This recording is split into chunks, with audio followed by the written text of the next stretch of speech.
Welcome to the Plant Cunning Podcast, where we explore our relationship to plants, other people, and the mysteries of nature. Coming to you from the high Allegheny Plateau in central New York. We are your hosts, A.C. Stauble and Isaac Hill. So today on the Plant Cunning Podcast, we have Salicrow. And Sally is a professional psychic, intuitive, and author. So we're really excited to have Sally on the show. And how are you today? I'm good, thank you. So usually our first question is what brought you to the plant path, but you also do a lot of things. So what brought you to the path? Birth. So I have a more unusual, I think of it as being very fortunate and blessed in that my first teacher was my great grandmother, and she was half Irish traveler and half Blackfoot, Native American. And she raised my father. So I called her Grammy, even though she was really my great grandmother. And my parents were hippies. So I spent a lot of time with my grandmother, and not just because they were hippies, but because my parents were wild. So, but my sister and I had an upbringing that we lived with our parents, but we spent a lot of time with this woman, my grandmother, who was everybody called her Gram in town. People came to see her to look into their life and future, to talk to their loved ones who'd passed, for herbal remedies. So it was interesting when, because I knew that you guys were going to ask the question about how you came to the plant path. And I actually, did through more osmosis. Like, I've never studied herbalism. My sister has. My sister was more the outside. I was more growing up, inside. I say I learned a lot of the parlor arts were my specialty, but my grandmother was an herbalist. My sister's an herbalist. So my sister and I taught together for many years. And if people would ask me questions, I'd at first be like, oh, I don't know this. And then I'd be like, oh, actually, yes, I do. So my relationship with plants has come from living in the environment, which is the same answer to how did I come to the path of magic? I lived in it. Cool. So you were born with certain gifts, right? Yes. How did those develop over your life? And did they come out full force, or did you have to work at them and develop them? So I've been doing, talking to myself in particular, and not talking about like talking to myself, but like my sister and I would communicate with future versions of ourselves through mirrors when we were really little kids. So I started doing psychic things when I was about 3 or 4. I've had past life memories since I was about 3 or 4.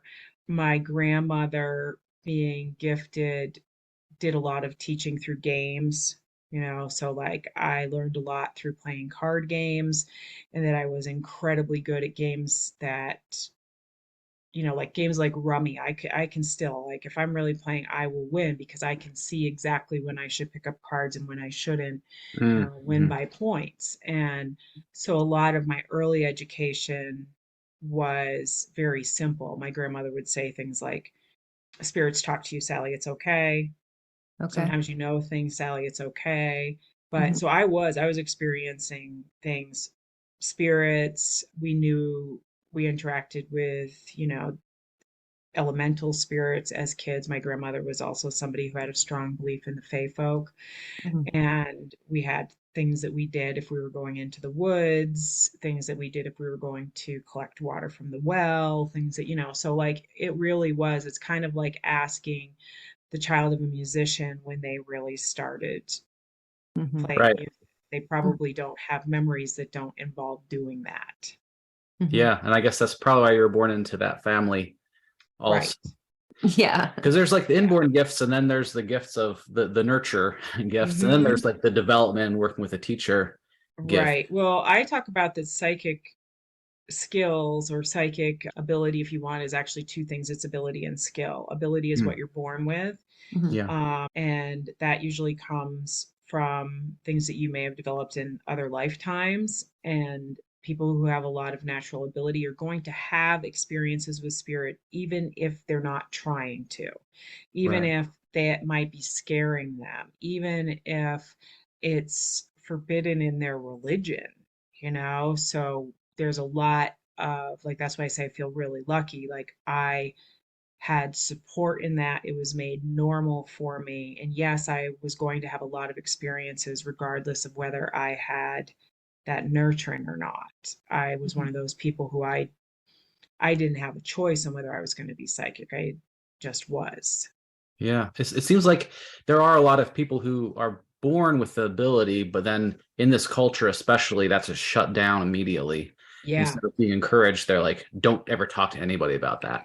Yeah, Yeah. my first book, which is called Jump Girl: The Initiation and Art of a Spirit Speaker, that was a memoir of my life growing up psychic and about this major opening I had when I was 30. And when I wrote it, it really was a memoir, but it wasn't intended to be like an educational book. But when people come to see me, they will bring the book with them, and it is underlined. It has, sticky notes in it and highlighters. And the things that people are underlining are experiences that they also had, but Ah. did not have the ability to understand what it was. Because when I wrote Jump Girl, I wrote these things happen, but I'd also explain it from my education that went on way past what I got from my grandmother. So Mm. I was able to take these experiences that I had and make them normal, which made it so when other people read the book, they read it and they're like, oh my God, I wasn't crazy, or oh, I did have this experience and there's a name for it, or there's other people who have this. Yeah, that's really important. Yeah. It also brings to me a question that I had. So, for instance, if there's somebody, a younger person who's born with abilities, but it is scared of them or doesn't want Hmm. them, what do you say to that person? Like, how do you help them Yeah, not be? they Yeah. didn't have a gram that was telling them that Right. it's okay. Right. I personally do not work with anybody under the age of 18 unless I have met their parents and it's okay with their parents, because I looked at it like I didn't want other people influencing my children's spiritual or religious mind without me Yeah. knowing about it. So I've always kind of done the same thing. So most people who come to see me, I mean, I see clients regularly for psychic readings and spirit communication. Most people walk through the door that way.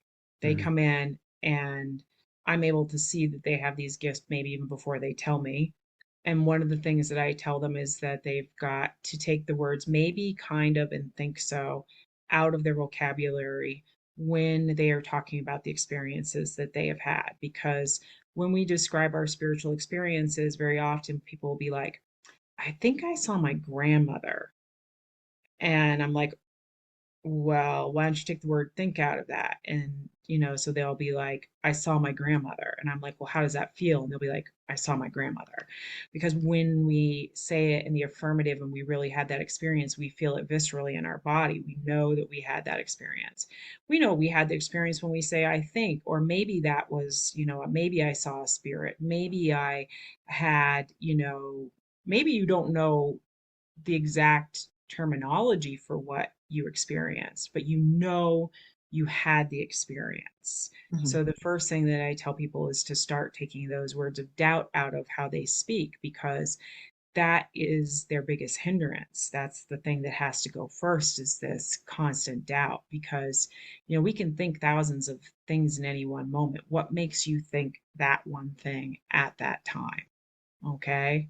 You Yeah. randomly, while you were sitting in your living room, thought that you saw your dead cousin standing there because you just suddenly decided to make that up. That's really highly unlikely. Yeah. Okay. It's a lot more likely that you had a visitation from your loved one who's crossed over.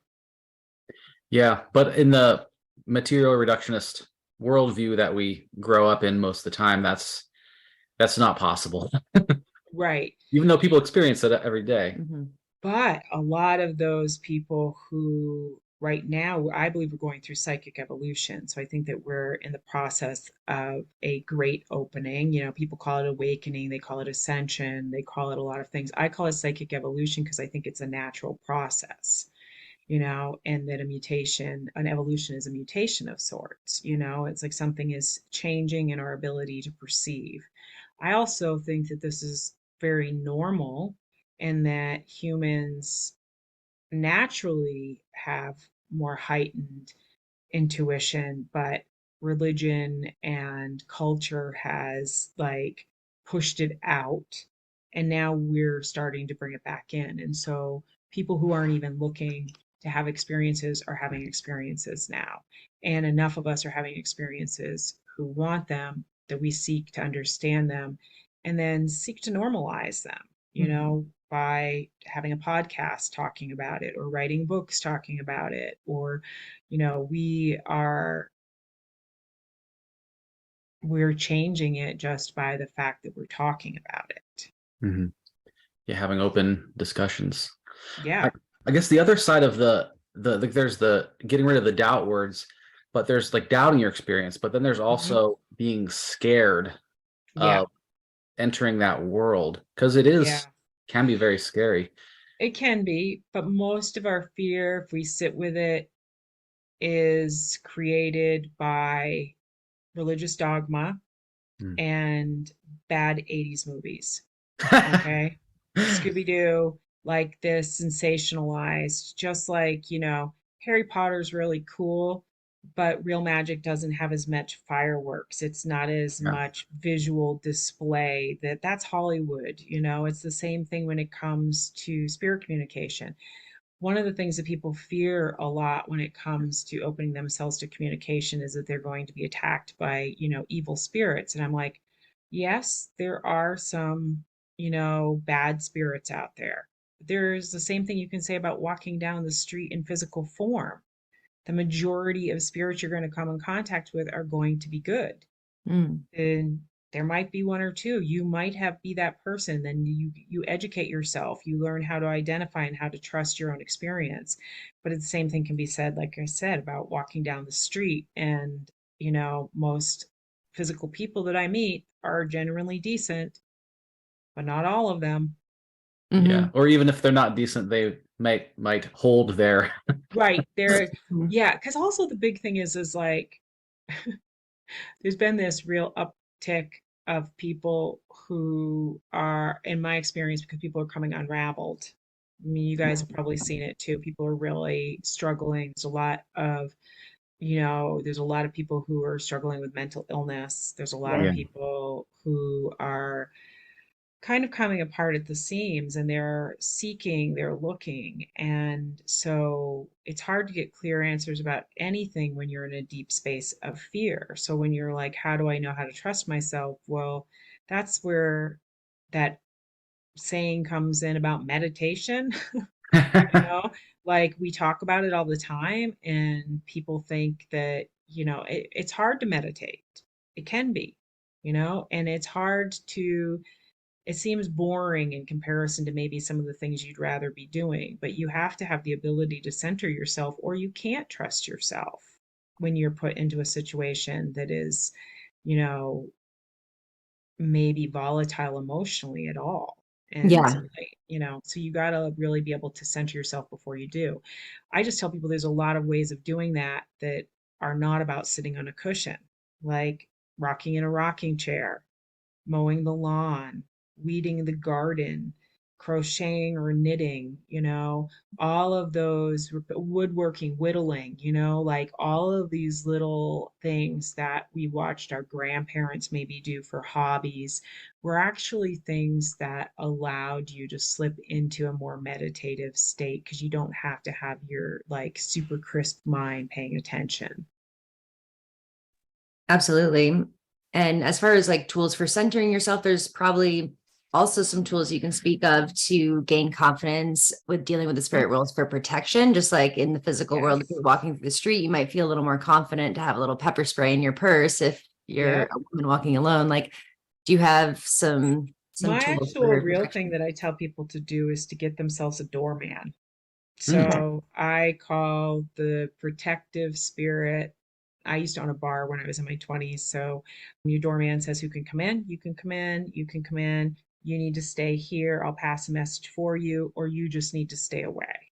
Uh-huh. And spirit can perceive us far easier than we can perceive them. So even if we are not clearly seeing that person step up for us, usually I tell people, ask somebody that they know and love and trust who has passed, a grandparent, a friend.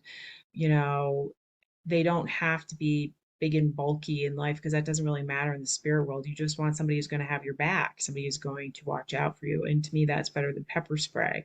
Mhm. But some of the things that do help us to feel strong when we're working with spirit are religious items or items that we feel are sacred, which might not be the same for all people. I mean, maybe it's a rock from your favorite crystal collection for you. Maybe it's a, rosary that your great Aunt Lucy had for you.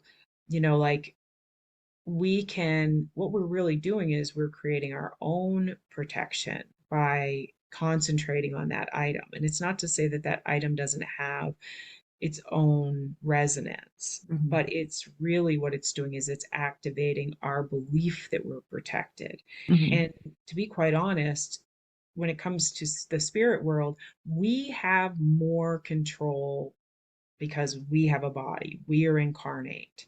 So no other spirit can have more control over your body than you. But the biggest thing that people make for a mistake when it comes to working with spirit of any kind is fear. Yeah. And my grandmother, drilled this one into us when we were young kids, was that fear was the soul killer. That when you believe that a spirit has power over you, you are giving the spirit power over you. Wow. Yeah. Powerful. So I guess another thing about all of this is knowing who you are in the first place. You can't really trust yourself if you haven't spent any time with Yes. yourself. Yeah, spirit communication usually is not like, the stuff I talk about in Spirit Speaker, which is about honoring your beloved dead. That's everybody can do that. Hmm. Everybody can set up an altar for their beloved dead. Everybody can, sit and have, sacred moments for their beloved dead. And if you imagine that, in a sea of darkness, that you have a little tea light candle lit, that's how much energy most people give off in the spirit world. And that is enough light for their spirits that are already close to them to find them. Mm. The people who have spirits that are around them all the time are natural mediums that might not be trained.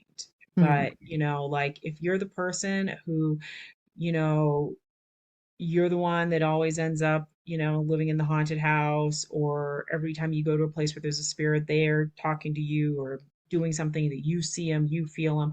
That's because you have natural ability as a medium. And a medium gives off a lot more luminosity in the spirit world, which means that they are visible by far more spirits. And a trained medium can give off the light like of a lighthouse, basically being able to call in what spirits they want to. But the average person communicating with their own loved ones doesn't have to go through this huge, big thing of protection.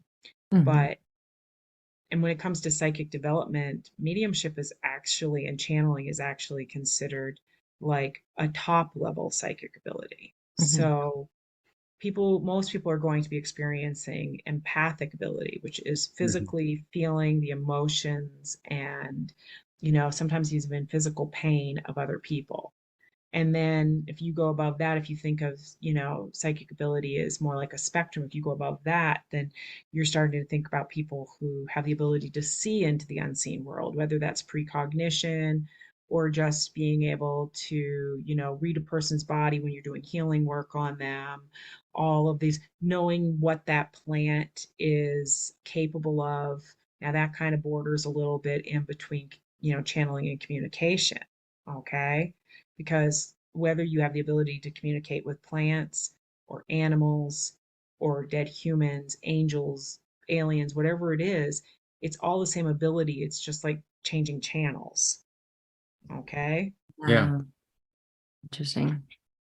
When you said that everybody has the ability to connect with their own ancestors, their own beloved dead, and create an altar, I was just wondering if you could share with our listeners, like, how to create an altar for your Sure. beloved dead and just a few.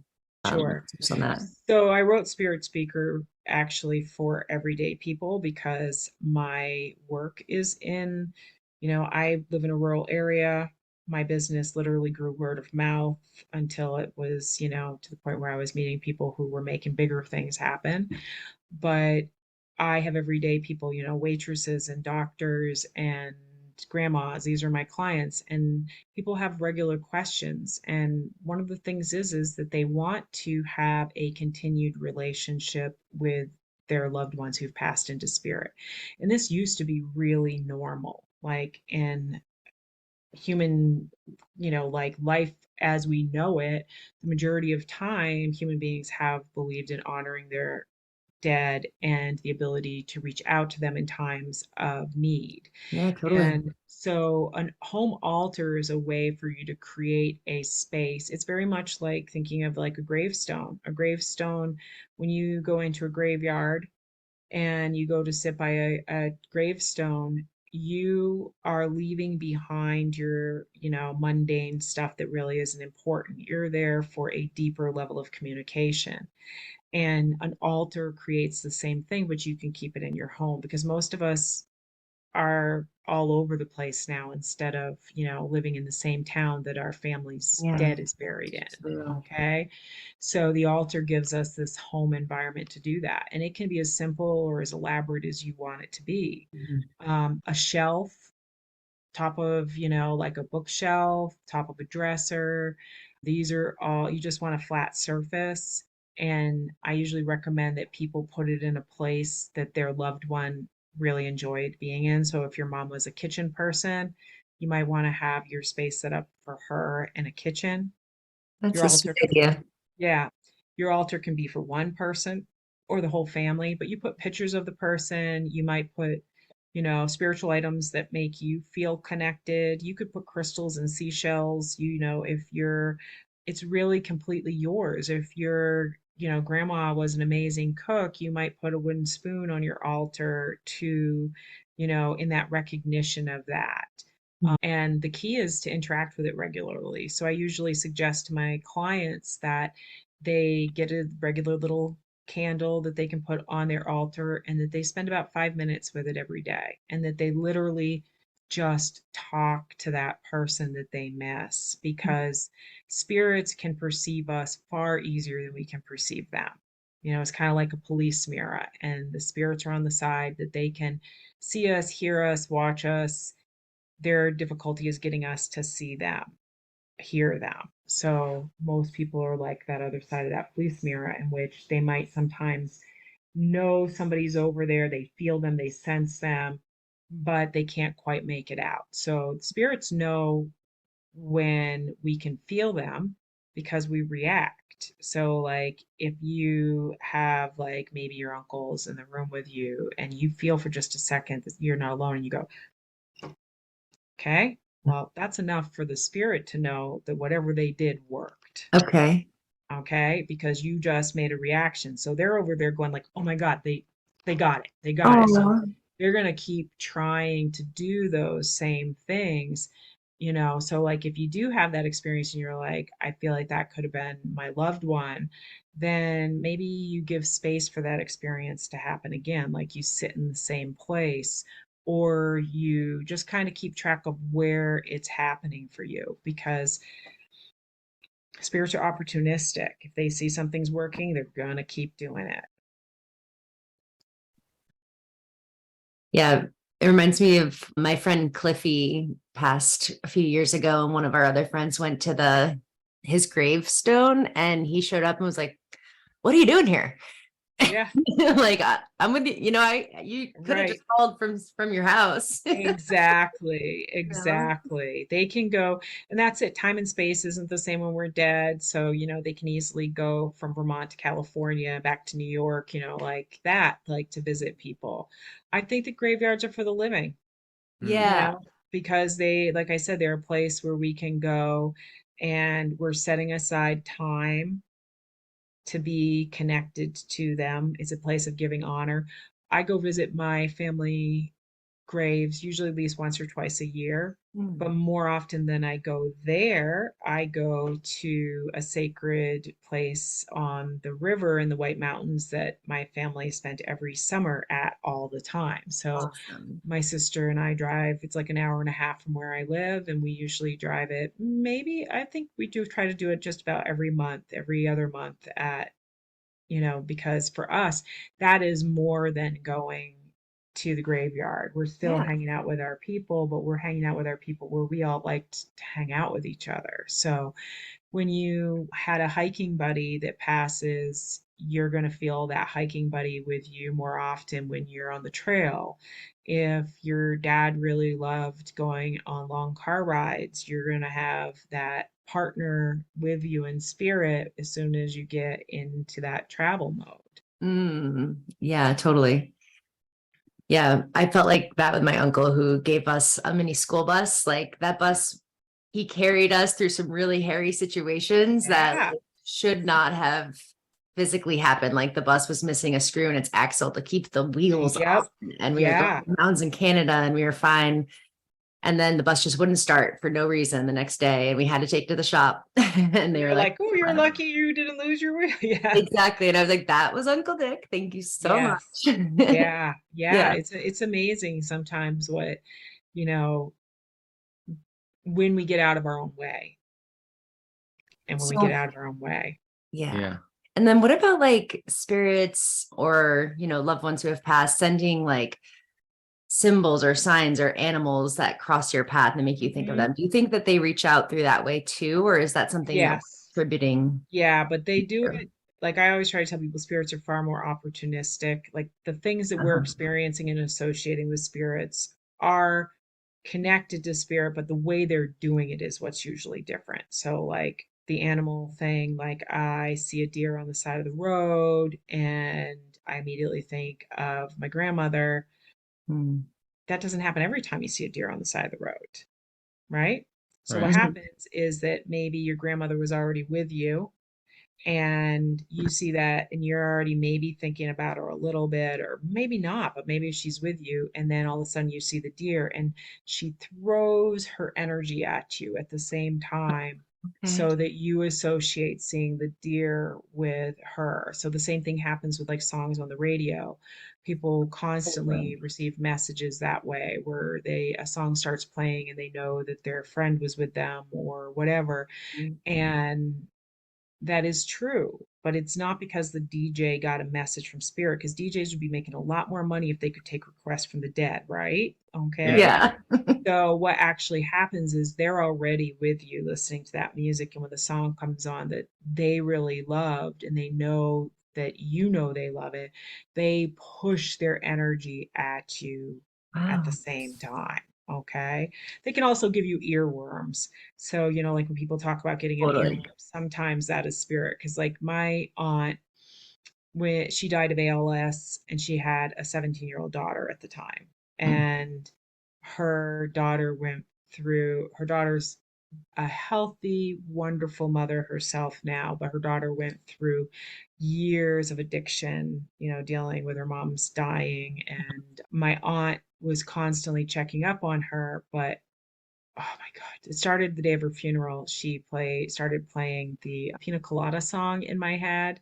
You know, if you like pina coladas, Yeah. I hate that song. Yeah. Okay. I hated it before she started doing that, but it was so much at her funeral that I finally asked one of her friends, I'm like, look, and her friend was like, oh, she loves that song. So for like a year and a half, 2 years, whenever my aunt would need to get my attention about her daughter, she'd start playing that.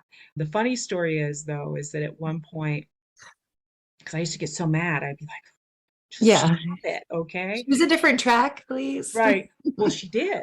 She Oh, did. One day really? she started playing, like, I think it's Take It on the Run, Baby by REO Speedwagon. This tells you her style of music. Okay. And I was like, oh my God. I was like, you're using a different song. And she said, yeah, your dad told me that you'd probably respond to me better if I didn't keep playing a song you hate. And I'm like, yeah. Totally. So sometimes we might be getting that earworm, especially if that earworm comes with feeling, a connection Mhm. to somebody or makes us think of somebody, then there's a good likelihood that it is somebody playing it in your mind, like trying to get you to acknowledge them. Yeah. And so you speak about in Spirit Speaker how you can send your energy back to the dead, just like Yeah. the spirits are sending their energy to us through that song. How do you do that? Well, sometimes our loved ones go to their death with a lot of trauma. Okay, they go to their death through, their trauma of their own mental illness, their addiction, maybe bad things happened to them that created their passing. And so when they cross over, we can still pray for them, or we can still like light a candle. And what I tell people is healing yourself goes a long way in healing your dead, because especially if that person you love was partially responsible for their own passing. Because first of all, for a person to harm themselves in such a way, whether it's addiction or suicide, means that they were already struggling, they were already in a really difficult place. And so that traumatizes a family usually after something like that happens. And so the first thing I tell people is that they have to work on their own healing, because their loved one is watching them. Their loved one knows that they left behind this mess. And so when we start to heal ourselves, we help to heal them. But we can pray for our dead. I tell people, light a candle for them every day and think of them and think about them being healthy and healing. And if you're trying to help them heal, put pictures of them on your altar, of them when they were in a healthy place, that reminder of it. But in a larger extent, we can also work with our beloved dead, ancestral beloved dead, like even generations back, when we are working on healing, familiar traumas. So when we're talking about, a lot of us know that we came in to break what I call ancestral curses, but they are those repetitive destructive behaviors like abuse and addiction, and that families play out generation after generation, because the wounded raise the next generation and wound them that raises the next. And then we're actually getting a substantial amount of people right now who know that they're here to heal their family, or to be the person who says, I'm not going to be like that. I'm going to break this pattern. I'm going to be different. Wow. And when you're doing that, chances are you are actually helping to heal your whole family, not just the generations that come after you, and can see that there's an example of healthy, relationships in my family, but also the people who came before you, because they get to see that they didn't destroy their family forever. And also, time isn't Wow. really linear. So, once we get into spirit form, there's a lot of wiggle room there. Mm. Cool. So these are really interesting ways of, yes, working with dead spirits. But Mhm. there are many kinds of spirits in the world. Yes. Yes, there And are. I wonder if you have some examples or experiences of, or tips for working with spirits of the land and Mhm. elementals and so on. Sure. So last year, my book, The Path of Elemental Witchcraft, which is a tome, it's like 570 pages. So it's a gigantic book. And it is all about working with nature beings. I broke the book down into four different, earth, air, fire, and water. Mhm. But there's a section in each of those books on communication. There's a section in each of those books on divination and on healing, and then two other pieces in each element. But communication is in all of them. And the first thing that I always tell people to do is to introduce yourself, Mhm. and to Okay. do it out loud, to speak Mhm. out loud. So this was something that I was taught when I was a kid. If we were going into the woods, we would always announce ourselves and make noise for two reasons. One, so that the animals who might be startled by us knew we were coming and would have time to get out of our way. Mhm. And two, so that the nature beings that might be interested in meeting us knew we were coming. Mhm. Okay. So, first thing I tell people is to introduce yourself, but also to say why you're there. If you are there, I am going into the woods to clear a walking trail. Mm-hmm. Yeah. Okay. And when I'm teaching students, I say, and then you take it the next step and you say, I'm going to be cutting branches. So now that I've announced myself, you know that I'm going to be cutting branches. When you reach your hand up, in the beginning, you might be doing this a lot. I usually ask in the beginning, and then I just know if the answer is no. It's kind of like the same thing that a lot of people who work with plants are taught to harvest, is that you don't just take everything you want, you Right. take what wants to go. You feel Mhm. it. You have to work with your own sensitivity around that. You need to become a steward first before you're going to find that nature spirits want to communicate with you, which means you don't go in asking. You go in simply to make a relationship before you're asking them to do you magical favors. Right. It's like meeting Okay. someone and initially being like, "Hey, will you just do all these things Right. for me?" You don't even know me, but Mhm. Right. And one of the things I tell people is that when you're walking around, like I'm more of like a harvester and I'm not much of a gardener. I have, fruit bushes and stuff like that I can harvest and I have a lot of land. But if I'm going in to meet with beings, especially in a place I haven't been, I use wide angle vision. So this is something I talk a lot about in pretty much all of my books. Wide angle vision is walking with a soft gaze in which our focus is on the peripheral. Mhm. mm-hmm. Okay. And you might have done those, looked at that art that was really popular in the 90s, where if you look at it, another three-dimensional image pops up. Yeah, Oh, And I like a in love sailboat those. or yeah. Yeah, Those so exactly. much. And in yoga, we have a drishti, but the drishti isn't like we're staring at it. We're just focusing there and letting our vision go wide. Okay. Yeah. So that's what wide angle vision is. Hunters do it all the time naturally. Mhm. Spirit is more easily perceived in our peripheral vision, which is why so many people have experiences with seeing something out of the corner of their eye and they turn to look at it and then it's gone. And it's because now we're looking through it. Oh, Yeah. Okay. wow. We're penetrating it because we have to look at the spirit realm. I like to describe it through colored, clear folders, like you'd put reports in. So pink, blue, green, yellow, white. We're in the clear, the white. Okay. Mm. That's our physical realm. We can all pretty much see here unless we are physically blind. Okay. Most people have some form of color blindness when it comes into the other dimensions. So we say the world of ancestral dead might be blue, the world of nature spirits might be green. And so we have to have that soft gaze in order to really be able to perceive. But we have to think about it. Like I just use the colored folders because everything's right here. These are just Mhm. different dimensions. They're just right here. And some people will never see. So when you hearing the word see, you have to think about it as sense. You might feel the energy coming off of that tree. You might feel the energy coming off of that bush. Originally one of the things that we were going to talk about was devas. So Mhm. devas are part of what is considered the genus locus. So the genus locus is the spirit of place. And a spirit of place can be land that you tend. Mhm. Most people, when they think of spirit of place, they're going to think about their own home, their own acreage, but we actually recognize what spirit of place is usually through our cars. Hmm. Okay. Like almost everybody has had the experience of thinking their car has a personality. Right, right. Okay. And every car has a different personality. So every piece of land has a personality or genus locus, which is made up of all of the beings that live on that property, including us. Hmm. Okay. Mhm. When we've lived a place long enough, we become part of the genus locus. Devas are part of the genus locus. So it's almost like if you think about it like the large body of water and raindrops, the Hmm. genus locus is the body of water.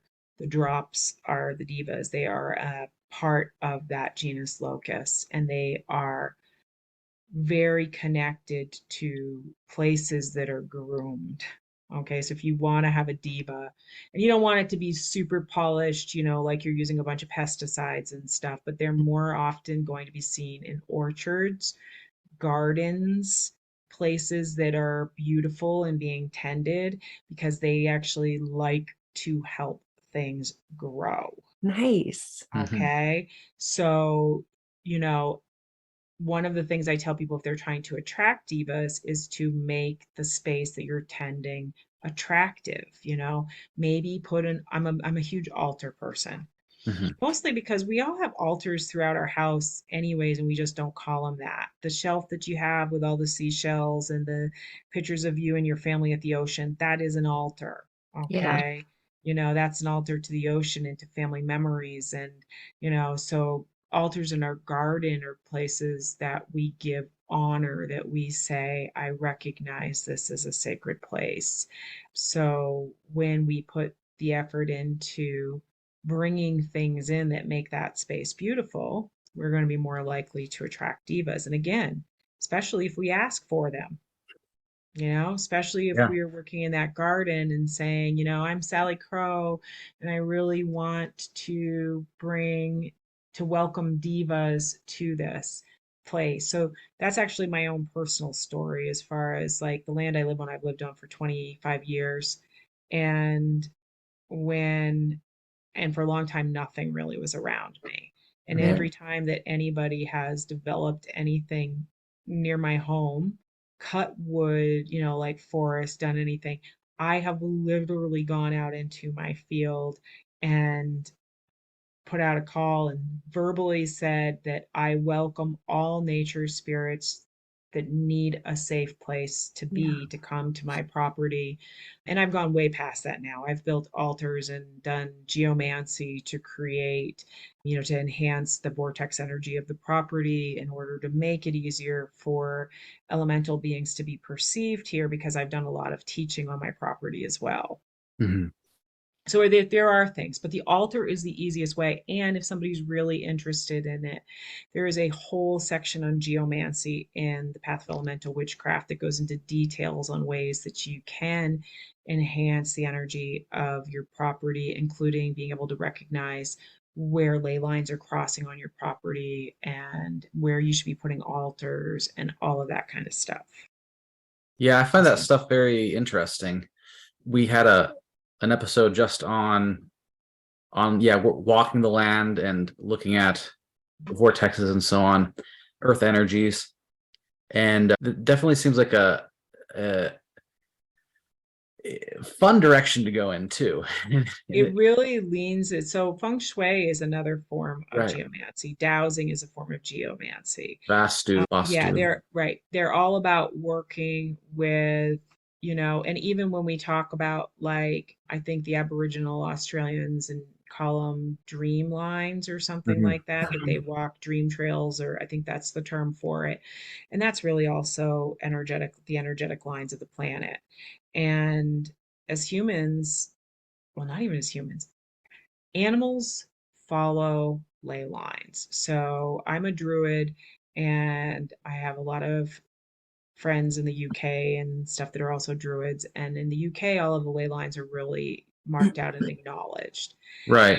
I had druid friends that came to the United States, and one of the things that they found, because they were doing like a study project on it, was that in the United States, where we have a lot more rural land, that animal trails and Mm. animals naturally, like when you see paths in the woods that are worn down because so many animals are following it, that's because that they're following an energetic line. So there's some Okay. really Wow. cool stuff. It is such a big rabbit hole and it is so much fun Yeah. to go down, and it's perfect for people like, I think plant people, you guys are a little geeky, Just like, a little bit. let's be honest, Yeah. okay?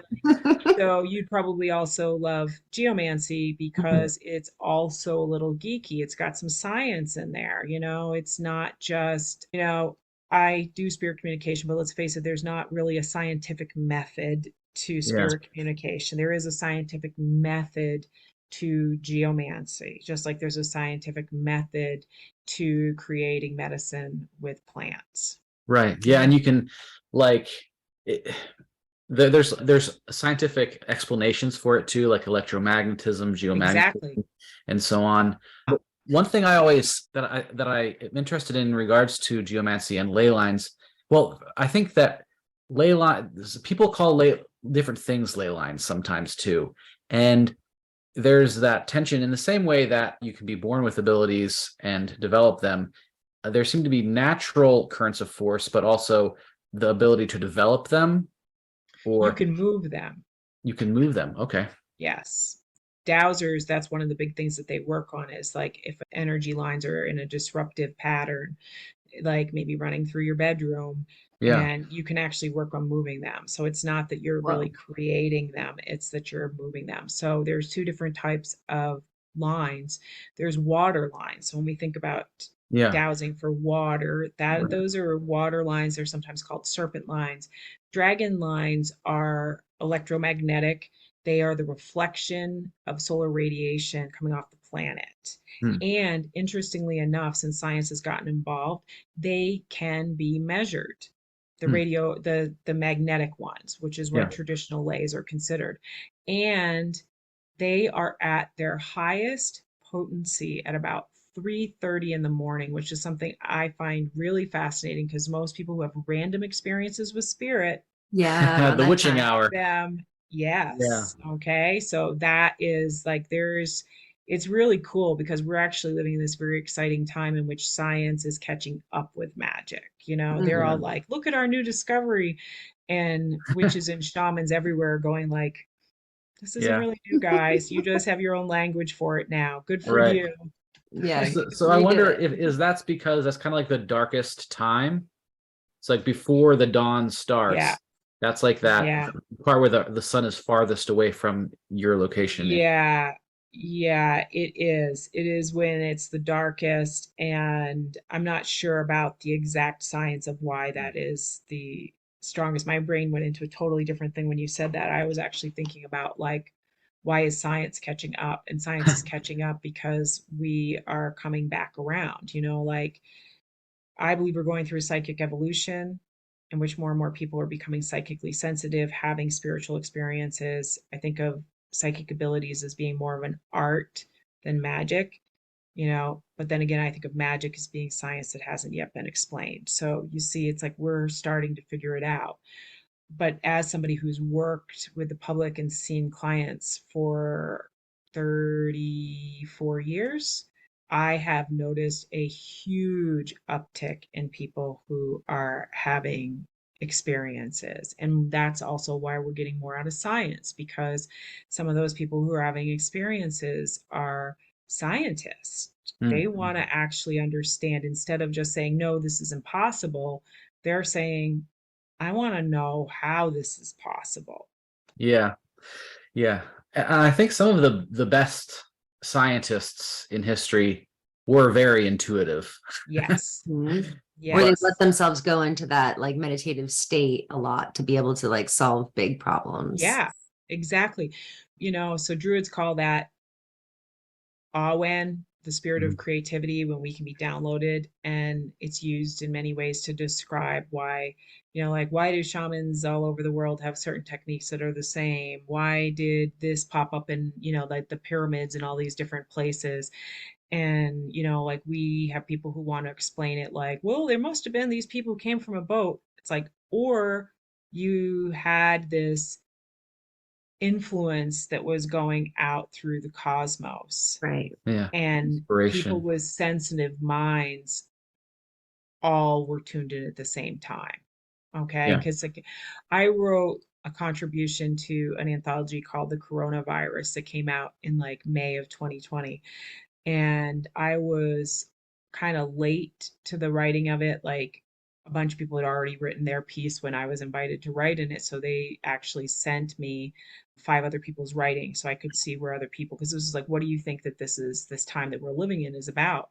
And this book was astrologers, psychics, and thinkers, and we were almost all saying the same thing in different language about how we're in this time of dual potential, like a splitting of reality. Like we have, if we think about quantum, you know, reality, then we might not be talking about the same subject right now, but we're still talking. But there are and at this time there is a belief that we have two major realities that are playing out that we're being kind of like divided by, and one of them is very fear based. Yeah. And one of them I call one control and one green. And the green one is the people who are the healers, who are the thinkers, who are saying we have to come together and work. That's why plant things and why mushrooms are so important right now, because we're starting to learn from them about how we are all connected. Yeah. So while there's people like us who are we're here saying like we're here for a reason, we're here to make a change, we need to think and work collectively, we can visibly see at this point, how there's also another stark difference to where we're at, in which people are in deep fear and literally coming apart at the seams. And they Yeah. either need to be in control of everybody else, or they feel like they have no control. Yeah. I mean, that bifurcation is already happening. Yes. It is now there. It's like we think of a future that is dystopian, right? But Yep. that's the present. Yeah, we But are there, living in dystopian times. Yes. yeah, but there is the way out is also present. Yeah. But also the thing is too is to realize, like, because this is a talk about spirit, is that spirit is on board right now. So Mm, spirit, like, I think it was probably 2011 or 2012 that my sister Sandy and I really started paying attention to the fact that we started noticing that elemental beings were stepping up to the plate. Like, mm, we were catching things in photos, we were able to show them to other people, we were having ridiculous amounts of experiences ourselves. And we started saying, like, they want to be seen, they're not hiding anymore, they want to be seen. And they want to be seen because they are our helpers. So, like, why do we want to have divas in our garden? Well, divas in our garden are going to make our everything more vibrant, more alive, they're going to grow better, they're going to be tended better. But we also want divas in the garden because when we start realizing that, I believe in animism. I believe that everything has consciousness. And because I believe in animism, I treat the world that I walk upon with more respect. Yeah. yeah, And when we start having experiences where we feel, see, sense otherworldly beings, we start to realize, like, whoa, this isn't just us here, or we start to maybe feel that plant and realize that, we can recognize that it's telling us what it needs, yeah, or that it's telling us not to cut it. And instead of trying to, like, we've all had those moments where we stubbornly try to take something down that does not want to be taken down. And it's like fighting a wild animal. And part of it is that, okay, well, did you ask? Did you? Because one of the things that's interesting that they've found is, that plants, particularly they've done some research on trees with this, will pull their energy back. Okay. yeah, So when you ask a tree, like, I'm going to cut this branch off of this tree, when I ask the tree, like, is it okay for me to do this? I'm also giving that tree kind of like time to prepare itself for the fact to be able to pull its energy back out of that particular thing. Or if I'm making a magical item, maybe I'm making a wand, maybe I'm making a staff, I might be lucky enough to have that infused in there because I right. asked. I didn't take, like, I asked Yeah, permission. So I'm really about collaborative exchange, that when it comes to magic, when it comes to anything, it's collaborative exchange. You're going to get better results if you are working in cooperation with a being than you are if you're power over it. yeah, definitely. And for herbalists, like talking with the plant and asking it, it can put the medicinal Yes. power into that plant. But I think this is really important. The idea of animism is becoming a lot more popular now because we're recognizing that we are connected with everything. We're not just Mhm. this isolated self. And I think that is the big problem with contemporary society. It's the modern materialist, industrialist, reductionist society is also inherently nihilistic. And Yes. there's no self, there is a self. That's all there is. There's no soul, there's no connection. And that's why I think that's partially why the psychic atmosphere, the astral atmosphere right now is so difficult for a lot of people. Yeah. Like, and during coronavirus, I had several friends that died. None of them died from coronavirus. They all died from drugs or suicide Yeah. because this psychic atmosphere is so difficult right now. And I think part of that is that nihilism from the dominant worldview, Hmm. which isolates, separates, and shows demoralizes. Yeah. And most people, like in 2019, I had a ridiculous amount of people who were showing up for appointments with me who were coming because they were afraid. They thought that they were Mm, losing their mind. They weren't people who went looking for psychic development in any way, shape, or form, but they were finding themselves very empathic. So they were finding themselves overloaded. They were finding that they could feel it, but they didn't realize that it was other people's feelings that they were mhm. absorbing. They just think, like, I'm losing my mind.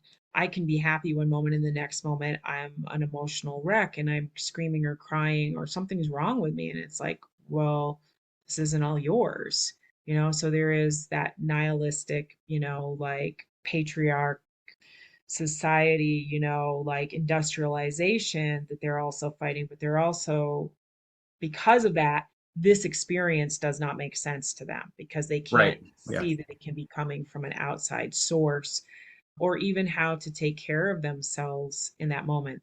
I have taught a workshop for probably 15 years now on empaths, opening, and protection. And it's actually what I'm currently working on for a book because, we're having our consciousness open whether we want it or not. So this has been my topic where I'm all over the place, but it's all in the same topic. We're living in a 7 year. So you do astrology, I do numerology. 2023 is a seven. Seven is a number that's about consciousness expansion. This is a Oh. global number. It will affect everybody, which means that to some degree, we are all going through psychic expansion of our consciousness. Our reality is shifting on us. And we're living in a time of exceptional death because of that. And this is actually a term that is being used to talk about the fact that we have a exceptional amount of people dying Yeah. from non-health reasons or dying Mhm. from mental health reasons, really. Yeah. Yeah. And most of those people are young. Mhm. Yeah. Yeah. Yeah. There's a lot of ways of looking at it too, like, because also it seems in this society right now that there's no future, like, Yes, and that's part of larger cycles. it is. But there's a lot of things that, like, because, I've had the benefit of this, like I said, it's my 28th podcast I've done since April. So I've gotten to talk to some really interesting people. And that means that I get to really pay attention to what people are thinking. And, Mhm. Yeah. we there's a really big belief that, again, going back to, if we're splitting our realities, that those of us who are wisdom keepers need to create more art. Mm. We need to create more joy. We need to create more community. We need to create more love. We need to create structures that stand outside of our crumbling structure so that when Mm. the Yeah. Yeah. structure falls, there is another structure there. Yeah. And that it's more than just wishful thinking. If you actually believe in magic of any kind, you believe in the power of thought. Hmm. Hmm. Okay, whether you call it prayer, whether you call it manifestation, whether you call it, Course in Miracles or witchcraft or whatever you call it, you are believing that your mind, quantum physics, that your mind has the ability to create. And I think that we'll end up in the same place to some extent, whether we believe that it's all going to be a shit show or whether we believe that we're here to make this a better place. Might be both. Yeah. Well, I think it is going to be both, but I think that, like, what will happen is we're kind of moving like this, and then at some Ah, point we're going to come back to another point, but there'll probably be a lot less of us on the planet when that happens because, like, I do think of all the people who are, and I really feel for the people who are taking their lives and their families who are coming to this decision out of their pain, because that's an extreme amount of pain. but I also know that, you know, my sister and I've been talking about it since about 2012. So this shift of consciousness or the splitting, we've been talking about it before we had words for it because we could just feel it coming because she's also psychic and we're best friends. And so because we perceive the world in a very similar way. And we, it's kind of like I can't, will eventually not, will fade off in the reality that's all fear based. I will have lesser impact there. I Mhm. will not be as alive there, if you will.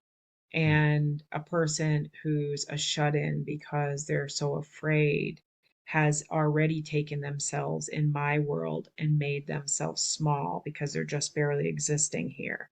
Mm. Okay, like it's kind of like seeing that that's how we're coming apart is we're so for the people who are really struggling, you know it's a choice. It's not a choice whether you're if you're dealing with mental illness. So by no means am I talking down somebody's actual struggle, Right. Mhm. but it's a choice on whether you want to see yourself as being here for a purpose or whether you choose to see yourself as being here to suffer. I was raised by a Marine, so one of my dad's favorite sayings was, "We don't go down like punks."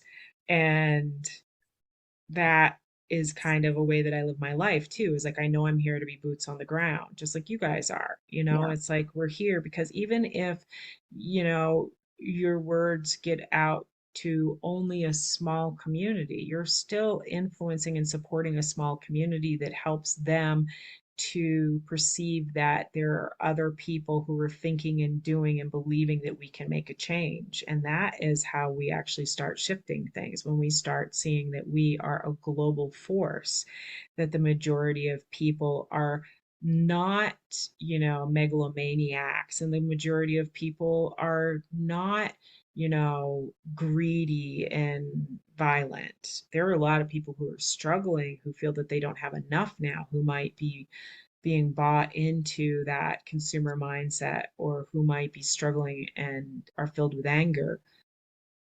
But it's really only a few people out there that are really creating the problems. I know. And they're so powerful in the sense of They having the are. ability to They're like drill powerful. into the earth and Yeah, frack and it's true.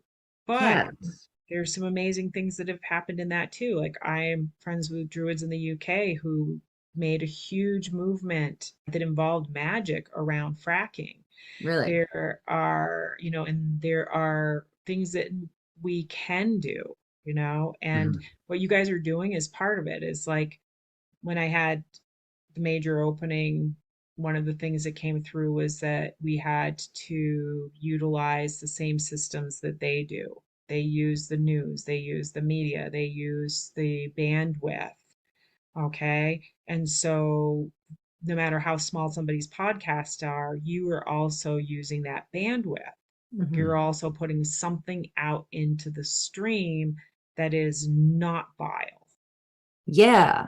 Yeah. Yeah. I struggle with this thing we're talking about right now of like, hmm, trying to create the alternatives, trying to build something and putting something into the stream that's positive versus also like taking down the systems in place, like there's Yeah. part of me that feels a little bit of guilt for being in this beautiful farm in central New York and creating this like community here when there's also like these huge players No, that are we doing all have our construction. own places. Exactly. Yeah. It's like if you've got this farm and you're creating community, you're doing good stuff. You are doing what needs to happen. And, that is like, we can't all play the same role, like my sister has a lot of psychic ability as well, but she does not have I have a faster running engine, Mm, and I'm more comfortable. I'm a true extrovert, so I'm very comfortable with this no matter where I yeah. am. So we talk about that my job is I go there and she holds space for, like a lot of students who've taken classes with me or her, they know both of us. If they might have taken more classes with me, but because my life is busier and I'm constantly going out, when Mhm. they need something's falling apart in their life, it's usually her that is Yeah. getting them at their doorstep saying, like, remember me, I'm still here and I got this going on. Okay. So So cool. we can't be mad at ourselves if we're not the person. I'm not a stand with a protest sign. Yeah. I was on a school board for 9 years. My way is infiltration.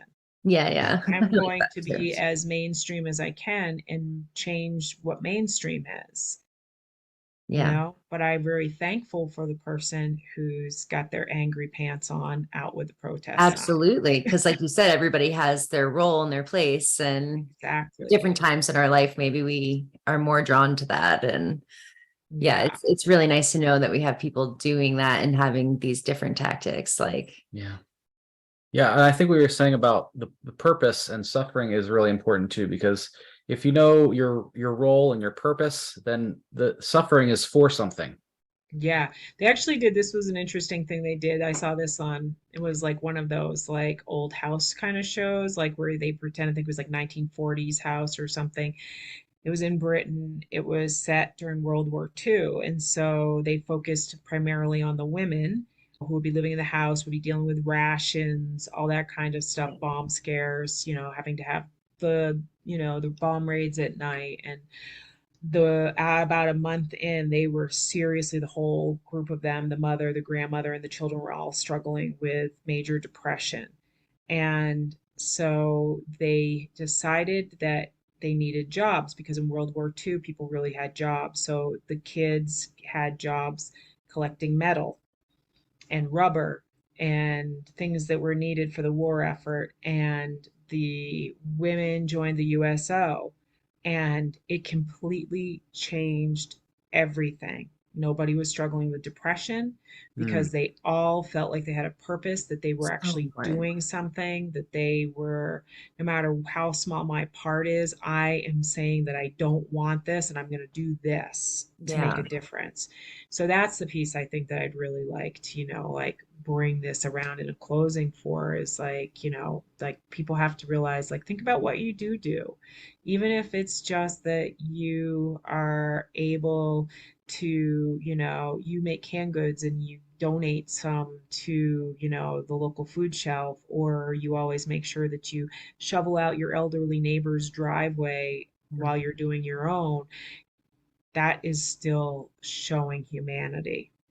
That Mm, is still us remembering that we are good, kind people, that we're not just angry and pissed off at the universe. We're just pissed off really at the people who are abusing the system, which are not the poor people. right. That's yeah. not who's abusing the system. It's the mega rich, it's the corporations. And Mhm. so being the farmer who, maybe what you're doing is you've got some extra veggies, like where my office building is, one of the other places there is a place called Salvation Farm, which is an organization in Vermont that does gleaning Yeah. Awesome. Yeah. for the food bank. Cool. So, there's a lot of really, really cool things that can happen on the local community level. And I Mhm. think that's where we need to focus our efforts, because I think a lot of the suffering too is people wanting to change things that they actually have no control over. Yeah, I don't have any control over what they make for climate decisions on how, like pollution's going to be dealt with. Yeah. You know, I don't have any outright. I do have my contribution, my little drop of water in the bucket. Yeah. So my even putting it in my prayers, or my doing spell work, or my just stating that I'm opposed to this, is still putting a drop in the bucket. Yeah. Sure. Yeah. Well, this has been a really wonderful conversation, Sally Crow. Yeah. Thank you. Awesome. Thank you. I usually take people off completely where they, opposite direction where they thought Yeah. they'd be. Yeah. So you said you're working on a new book. Yeah. What are you Yeah. excited about, and how can people find out more about you? Oh, I have a ton of stuff going on. They can find out about me by going to my website, which is salicrow.com. That's salicrow.com. And I have, my books are available on all major booksellers. I have an elemental retreat coming up in July And I'm always teaching different classes and stuff. Right now, I just opened a center last November after coming back out of COVID. So right now I'm working a lot of things on the more local level too. So having some events and planning for a witches ball in October. So Really? Nice. yeah, so Oh, I want lots to of good go. stuff. Yeah, Fun. well, if you just go to my website, you'll be prompted immediately to sign up for my newsletter, and I send out a combination blog newsletter every week. And so Awesome. there's always something to learn. And then there's all sorts of information of things that I have going on so people can take advantage of those. Nice. So grateful to be able to connect with you, Sally. Thank you so much for the work that Awesome. you're doing and, all the drops you're adding to the bucket in our Thank world. you. So thank Thank you. you for your drops in the bucket. Oh, thanks.